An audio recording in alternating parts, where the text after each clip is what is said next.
आप सबको मेरा जय यीशु। मुक्ति की राह में ये धर्म शिक्षा की जो किताब है उसका चौथा अध्याय है जीवन के प्रलोभन। आज हम इस अध्याय को समझेंगे। इस अध्याय को समझने से पहले इसकी शुरुआत में दी गई एक कहानी है। ली इयाकोका नाम के एक इतिहास पुरुष ने अपनी जीवनी लिखी और उस किताब का नाम था इयाकोका एन ऑटोबायोग्राफी। उन्हें अपने खुद की जीवनी लिखी थी और उसकी इतनी सारी प्रतियां बिक गई कि ये बहुत सक्सेसफुल या सफलता के चरम पर पहुंचने वाली किताब के नाम से जाना जाता है। इस किताब को आज भी मैनेजमेंट स्कूल्स के पाठ्यक्रम में रखा गया है। वो तो विशेष बताने की जरूरत नहीं है, क्योंकि मैनेजमेंट स्कूल्स में इस किताब को रखने का कारण ये है क्योंकि वो बहुत बड़े व्यापारी थे और उन्होंने अपने जीवन में इतनी सफलता पाई और व्यापार में किस तरह से सफलता पाना चाहिए इसको समझने के लिए ये किताब मैनेजमेंट स्कूल्स के पाठ्यक्रम में रखा गया है। लेकिन इस किताब की उल्लेख इस मुक्ति के कार्य में धर्म शिक्षा के बीच में क्यों कहा जा रहा है, इसको समझना जरूरी है।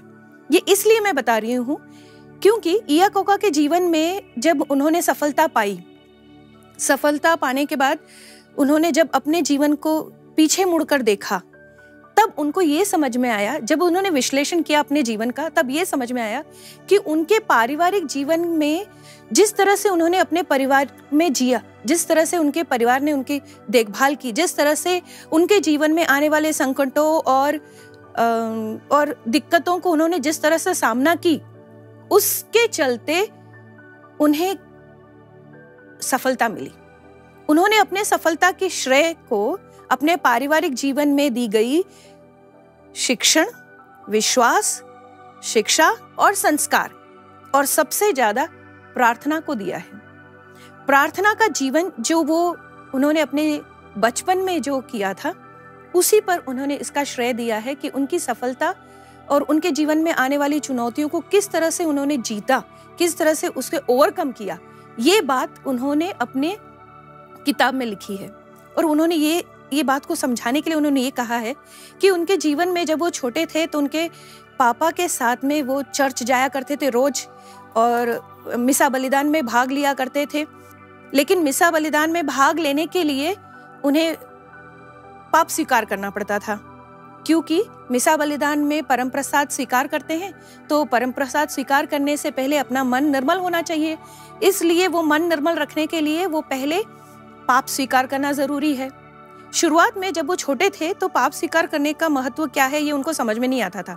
वो सोचते थे कि इसकी क्या जरूरत है। लेकिन आगे चलकर जब वो बड़े हो गए, सयाने हो गए, तब उनको समझ में आया कि पाप स्वीकार का उनके जीवन में कितना बड़ा महत्व रहा। एक बार जब उन्होंने पाप स्वीकार किया, एक ऐसी एक सिचुएशन आ गई थी जब उन्होंने पाप स्वीकार किया और जब बाहर आए तो उनके जीवन में एक नया उमंग और नई चैतन्य आ गई थी। इसको समझकर उन्होंने ये समझ लिया कि प्रार्थना, पाप स्वीकार, परम प्रसाद का स्वीकार करना और नियमित रूप से प्रार्थना करना, ये अपने जीवन में एक ईसाई व्यक्ति के जीवन में कितना महत्वपूर्ण है। जीवन के प्रलोभन। अब हम जीवन के प्रलोभन कौन से हैं और उनका सामना कैसे करना चाहिए, इसको देखेंगे। जीवन के प्रलोभन एक ईसाई के जीवन में क्या होता है, किस तरह से उसका इफेक्ट होता है और किस तरह से हम उसको जीत सकते हैं, उसको समझने के लिए पहले ये समझना चाहिए कि एक ईसाई होता कौन है। एक ईसाई वो होता है जो अपने पिता परमेश्वर को अपने सृष्टिकर्ता मानता है और प्रभु यीशु को अपना मुक्तिदाता मानता है और पिता परमेश्वर और यीशु मसीह के जो आत्मा है जो उन्होंने प्रदान किया हमें, उसे हमें मार्गदर्शक की तरह हम मानते हैं। तो ईसाई वो है जिनको पिता परमेश्वर, पुत्र ईश्वर और आत्मा परमेश्वर में विश्वास है। और इसी के चलते जो हमारे ईसाई जीवन में जो रीति रिवाज है, प्रार्थना है, इस सबों को मिलाकर एक ईसाई का जीवन या जीवन शैली आधारित है। लेकिन आजकल की दुनिया में जिस तरह से बुराई चल रही है और जिस तरह से इस दुनिया में जितनी सारी खामियां हैं, हमें पता है इस दुनिया में बहुत सारे अलग अलग तरह के लोग रहते हैं, उनकी संस्कृतियां अलग होती है, उनकी जीवन शैली अलग होती है, उनकी विचारधारा अलग होती है, उनका विश्वास अलग होता है और वो सोचते अलग प्रकार के हैं। इसी के चलते हमारे जीवन में उनका प्रभाव पड़ता है और उनके प्रभाव से हो सकता है कि हमारे जीवन में कुछ लुभाने वाली बातें हो, हमारे रास्ते से जो हमने ईसाई जो रास्ता अपनाया है उस रास्ते से भटकाने वाली बहुत ऐसी चीजें हैं दुनिया में जो हमें लुभाते हैं और हमें हमारे रास्ते से भटका देते हैं, हमारे जीवन शैली से हमें भटका देते हैं। ऐसे भटकाने वाले सभी उन चीजों को, उन व्यक्तियों को, उन विचारधाराओं को हम प्रलोभन कहेंगे। प्रलोभन जब अपने जीवन में होता है तो इसका एक इफेक्ट ये है कि अगर प्रलोभन हमारे जीवन में आया, ये तो अनिवार्य है कि प्रलोभन हर किसी के जीवन में है, लेकिन अगर प्रलोभन आया और इससे हो सकता है कि हम पाप की ओर या पाप के रास्ते में अग्रसर होते चले जाएं। कुरिन्थियों के नाम संत पौलुस के पहले पत्र अध्याय 10 इसमें कहते हैं, आपके जीवन में ऐसा कोई प्रलोभन नहीं आएगा जो आपके शक्ति से परे हो, लेकिन जब प्रलोभन आए वो आपको मार्गदर्शन देगा और इससे आप विश्वास में और दृढ़ बन जाएंगे। अगर इस वचन को हम समझे तो इसका कहने का मतलब ये है कि अगर आपके जीवन में कोई प्रलोभन है, अगर प्रलोभन में आप पड़ गए, उसके ऊपर आप अगर विजय पा सकते हैं, इसका मतलब ये है कि आपका विश्वास और दृढ़ बन गया। ये तो वो बात हुई जब बच्चे परीक्षा देते हैं, परीक्षा देने पर जब वो परीक्षा पर विजय पाते हैं तो उनको अगली कक्षा में रखते हैं, फिर उस कक्षा में जब उन्होंने उस परीक्षा को लिखा और उस पर विजय पाई तो फिर अगले कक्षा में जाते हैं। इसी तरह हमें हमारे विश्वास में दृढ़ होने का एक मार्ग है प्रलोभन। तो प्रलोभन तो अनिवार्य है, लेकिन किस तरह से हम उस प्रलोभन का सामना करते हैं, उस पर विजय पाते हैं, ये अपने ऊपर निर्भर है और हमारे विश्वास पर निर्भर है कि हम उसे कैसे विजय पाएं। अब चलो ये देखते हैं कि प्रलोभन कौन कौन से हैं। जीवन में प्रलोभन तो स्वाभाविक है, होना ही है, होता रहेगा। जीवन के प्रलोभन को हम 9 तरीके से समझ सकते हैं। पहला तो है धन का लालच, फिर मिथ्याभिमान, तीसरा उपभोग तृष्णा, चौथा अधिकार का मोह, पांचवा अपव्यय, छठवां विलासिता, फिर सातवां सुख लिप्सा, आठवां विकृत प्रतियोगिता भाव और आखिरी में व्यक्ति पूजा।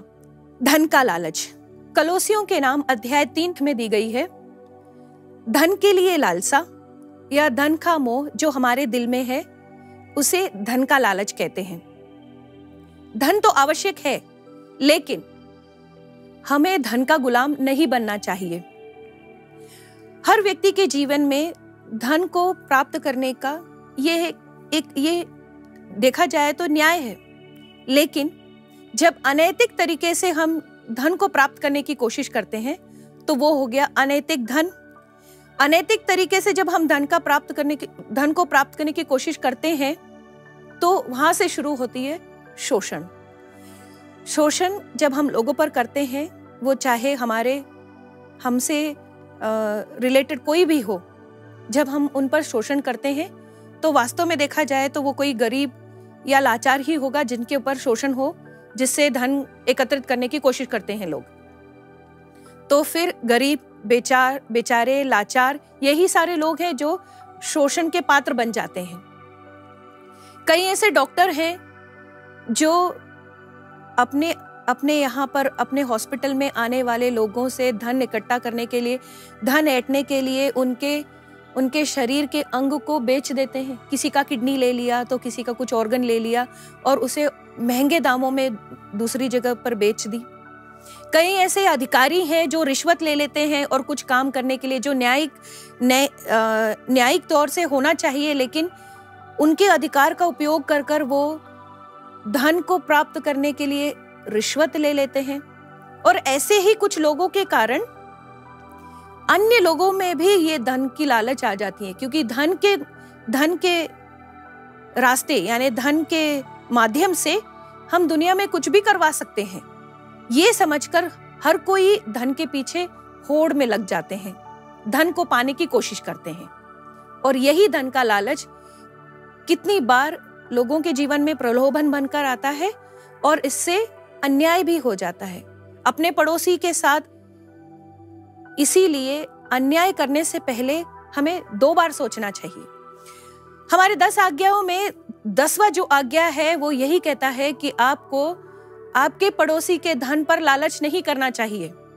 धन का लालच मत करो और हर बुरी तरीके से जो धन इकट्ठा करने की आपकी इच्छा हो उस पर विजय पाओ तो आपका जीवन सहज होगा। ये हुआ धन का लालच। अगला प्रलोभन जो हमें समझना है वो है मिथ्याभिमान। मिथ्याभिमान को समझने के लिए पहले हम उस साइकोलॉजिस्ट को जानेंगे। एक साइकोलॉजिस्ट थे अब्राहम मास्लो। उन्होंने मनुष्य के जरूरतों को पिरामिड के रूप में अंकित किया था, दर्शित किया था, और उनके पिरामिड के एक लेवल पर ये जो व्यक्ति अपने बारे में सोचता है, आत्मविश्वास या स्वाभिमान, इसको एक जरूरत की तौर पर रखा गया है। अब्राहम मास्लो का कहना है कि हर व्यक्ति की एक जरूरत है कि वो अपने बारे में अच्छा सोचे। उनको अपनी जो सेल्फ रिस्पेक्ट है, सेल्फ एस्टीम है, यानी जो स्वाभिमान है, वो जरूरी है। लेकिन जो व्यक्ति अपने स्वाभिमान को समझे बिना, अपने आसपास की सच्चाई को समझे बिना जब अपने ऊपर ज्यादा गर्व करते हैं तो उसे कहते हैं मिथ्याभिमान या व्यर्थ अभिमान। मिथ्याभिमान में एक व्यक्ति दूसरे व्यक्ति से अपने आप को बहुत ज्यादा अच्छा समझता है और दूसरों को तुच्छ मानता है। मिथ्याभिमान ही एक कारण है जो लोग आपस में प्रतियोगिता भाव रखते हैं या फिर बहुत ज्यादा एक दूसरे को कमजोर या अपने आप से बहुत नीचा दिखाने की कोशिश करते हैं। यही नहीं, अगर कोई दो देश के बीच में शीत युद्ध है तो उसका एक कारण मिथ्याभिमान ही मान के चलते हैं। ये मिथ्याभिमान ही है कि देश आपस में लड़ते हैं, हर कोई चाहता है कि वो अपने देश को आगे पहुंचाए, बड़ा समझे, लेकिन ये मिथ्याभिमान का एक रूप है, ये एक प्रलोभन है। संत पौलुस कहते हैं, फिलिपियों के पत्र में उन्होंने कहा है, अध्याय 3 पद संख्या 4 में कहा है, तुम दलबंदी और मिथ्याभिमान से दूर रहो, एक दूसरे को विनम्रता पूर्वक समझो। कोई बस अपने ही हित का नहीं बल्कि दूसरों की भी हित का ध्यान रखो। जब कोई व्यक्ति दूसरों को अपने बराबर समझे या उनके मत का भी ध्यान रखे, उनकी भलाई का भी ध्यान रखे और ईश्वर को भी अपने जीवन में सही स्थान दे, तब जाकर वो मिथ्याभिमान के प्रलोभन से उभर सकते हैं। अगला प्रलोभन है उपभोग तृष्णा। जीवन में उपयोग में आने वाली जो वस्तुएं हैं या लोग हैं, उनको ही महत्व देकर, अपने जीवन में जो चीजें उपयोगी हैं उन्हीं को महत्व देकर जीवन शैली जीना ही उपभोग तृष्णा का एक प्रलोभन है। लोग कई बार ऐसे समझते हैं कि अपने जीवन में उपयोगी आने वाली चीजों को महत्व दें और बाकी सब कचरा मान के चले। ऐसे जीवन शैली को कहते हैं उपभोग तृष्णा से भरी हुई जीवन शैली। आज के दौर में ये पाया गया है कि टीवी और माध्यमों में आने वाली जो विज्ञापन होती है, विज्ञापन में जो दिखाया जाता है उसको पाने की होड़ होती है। लोग चाहते हैं कि ये जो विज्ञापन आ रहे हैं ये मैं अपने जीवन में भी इसको पालूं और उसी वस्तुओं का उपयोग करूं। तो ये एक तरीके से मार्केट में जो प्रचलन में चलने वाली चीजें हैं उसको पाने की जो लालसा है उसे कहते हैं उपभोग तृष्णा। उपभोग तृष्णा के चलते लोग दूसरों की भलाई को भूल जाते हैं और सिर्फ उपयोग में आने वाली चीजों को महत्व देते हैं। इसके चलते बाजार संस्कार जो है वो अपने इर्द गिर्द फैल जाता है। लोगों में ये भावना फैलती है कि जो बाजार में चलता है उसी को महत्व देना चाहिए। इससे हम रिश्ते नाते और दुनिया में जो उपयोगी नहीं आने वाली जो चीजें हैं उनको अपने जीवन से बाहर ही कर देते हैं। लेकिन ऐसे में जो अपने जीवन के जो ज्यादा महत्वपूर्ण नहीं नजर आने वाली जो चीजें, जैसे बुजुर्ग लोगों को हम महत्व नहीं दे, ऐसे व्यक्ति बुजुर्ग लोगों को महत्व नहीं देते हैं, या जो उपयोग में नहीं आने वाली जो चीजें हैं उनको महत्व नहीं देते हैं। ये हुई उपभोग तृष्णा की एक इफेक्ट, इसका एक प्रभाव। अगला जो प्रलोभन है जो हम समझना चाहते हैं वो है अधिकार का मोह। इसे बताने के लिए मैं एक सिचुएशन बताती हूँ। हर एक बच्चा जब अपने क्लास में पढ़ता है तो वो चाहता है कि वो मॉनिटर बने। हमारी कक्षा में जब हम छोटे थे, जब हम पढ़ाई करते थे, तो हमारी कक्षा में एक मॉनिटर हुआ करता था, एक प्रीफेक्ट हुआ करता था। ये मॉनिटर और प्रीफेक्ट को अलग अलग तरीके के अधिकार थे और उससे वो कक्षा में डिसिप्लिन के लिए अधिकार दिया जाता था। लेकिन कई बार ऐसा होता है कि मॉनिटर और प्रीफेक्ट के अधिकार से वो बच्चों को दबा के रखना, उनका एक वो हावी हो जाते थे, दबदबा बना रहता था बच्चों पर। अधिकार का मोह जब ये प्रलोभन के रूप में आता है तो कई बार लोग समझ नहीं पाते हैं। अधिकार का मोह ही है जो लोगों को भटका देता है। कई ऐसे नेता हैं,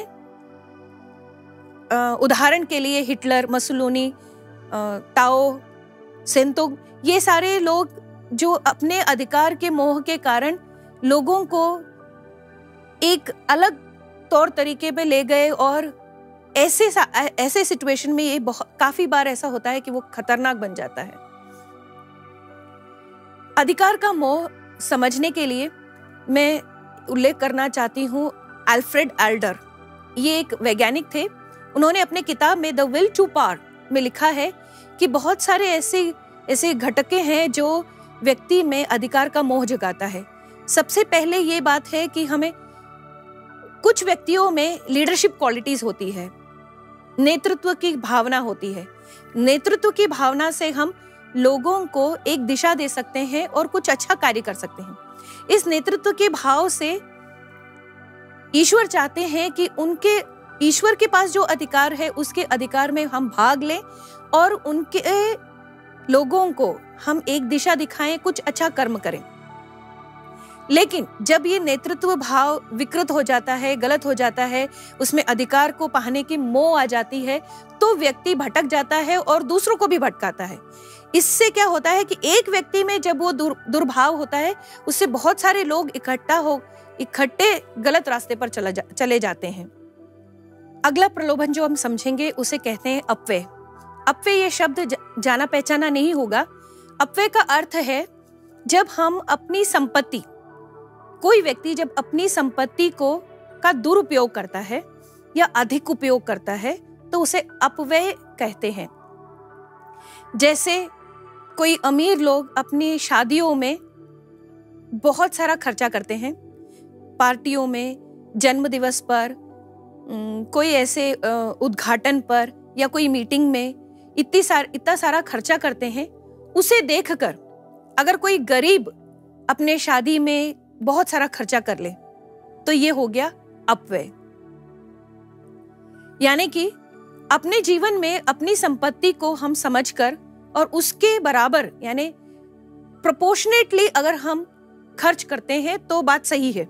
लेकिन अगर अपने जीवन में अपने पास जितनी संपत्ति है उससे कहीं अधिक हम अगर चीजों पर खर्चा करें या पार्टियों में, शादियों में खर्चा करें तो वो हो गया अपव्यय। इसी तरह से जो हमें विरासत में मिली है, भगवान ने हमें बहुत सारी चीजें विरासत में दी है।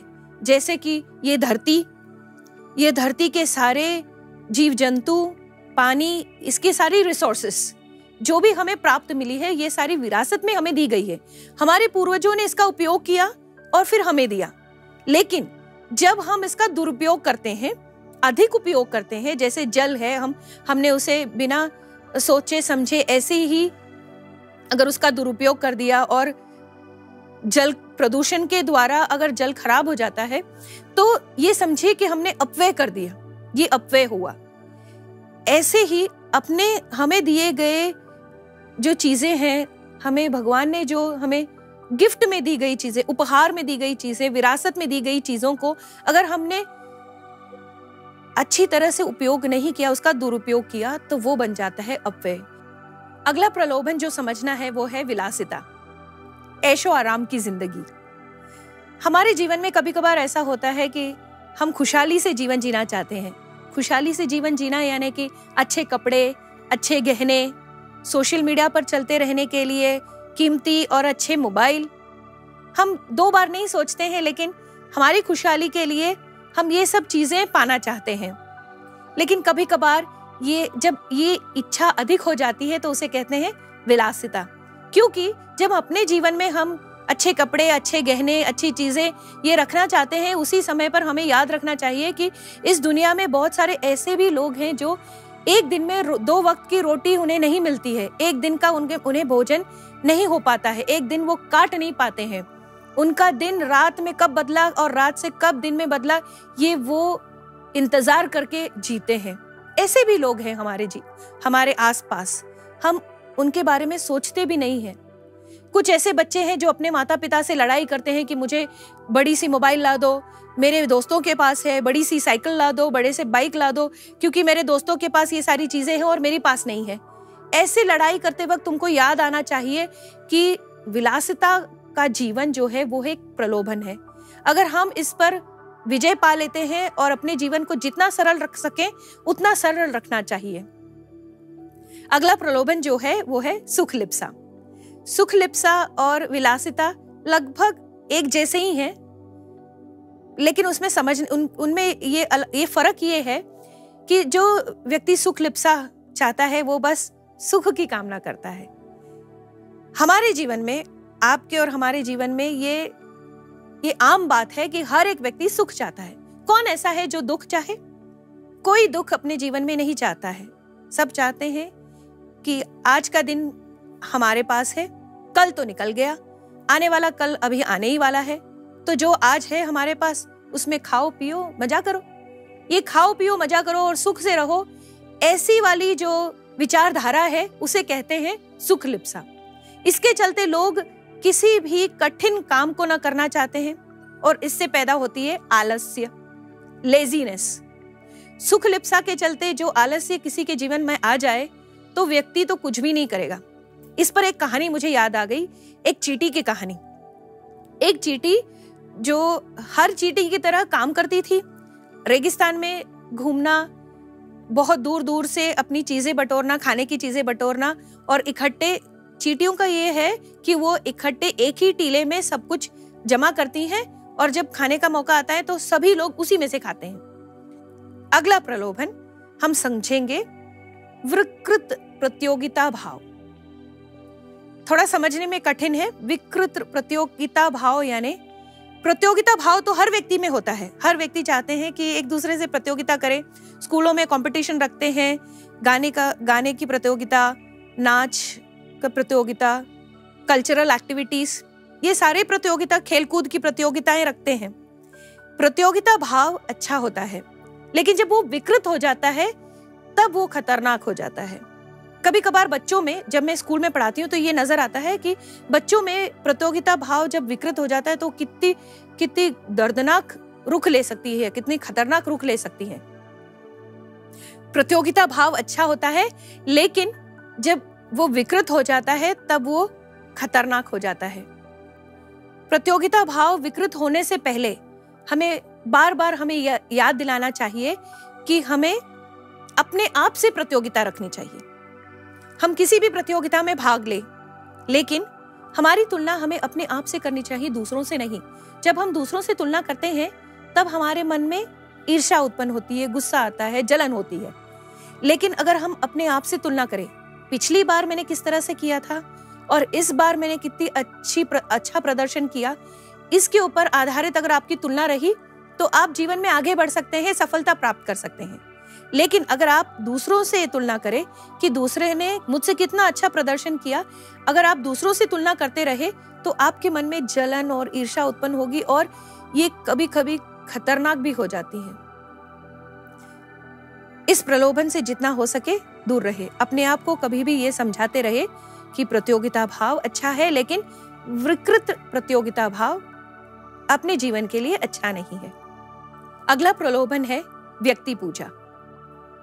लौकिकता के कशिश में फंसे हुए लोग अपने आप को ईश्वर से भी ऊंचा समझकर ईश्वर का दर्जा देते हैं और तब बन जाता है व्यक्ति पूजा। व्यक्ति पूजा दो तरह के होते हैं, दो प्रकार के।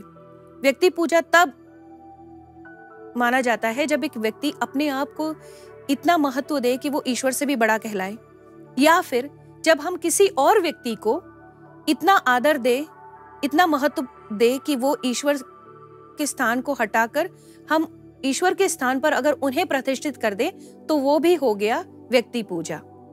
कभी कभार बच्चों के साथ में ये गलती हो जाती है। बच्चे ये गलती कर बैठते हैं कि खेल कूद के किसी व्यक्ति को, किसी सेलिब्रिटी को इतना महत्वपूर्ण देते हैं कि उनके कमरे में पूरे उनके पोस्टर लगाना, फिर उनको सुबह शाम उनकी बातें करना, उनके बारे में ही सोचना किसी फिल्म स्टार को या किसी सेलिब्रिटी को इस तरह से हम इतना आदर देना, इतना प्रेम देना कि अपने ईश्वर को ही हम भूल जाते हैं और उन्हें ईश्वर की जगह पे लगभग प्रतिष्ठित कर दिया, इसी तरह से हो जाता है।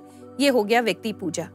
कोई असाधारण तरीके से अपने जीवन में जब सफलता प्राप्त करता है, जैसे कोई क्रिकेटर या कोई फिल्म स्टार, तो लोग उन्हें सम्मान देते हैं, उनका आदर करते हैं। अपने आस पड़ोस के लोग भी जब कोई सफलता प्राप्त करते हैं, किसी असामान्य तरीके से जब सफलता प्राप्त करते हैं, तो हमें उनके बारे में गर्व महसूस होता है। हम उन्हें पसंद करते हैं, हम उन्हें सम्मान देते हैं, आदर देते हैं। लेकिन हमें तब संभलना चाहिए जब हमारे मन में जो आदर भाव, सम्मान भाव, वो व्यक्ति पूजा के तौर तक ना पहुंचे। जितनी योग्यता जितना जो व्यक्ति है, जितने उसको आदर देना चाहिए, उतना आदर दीजिए।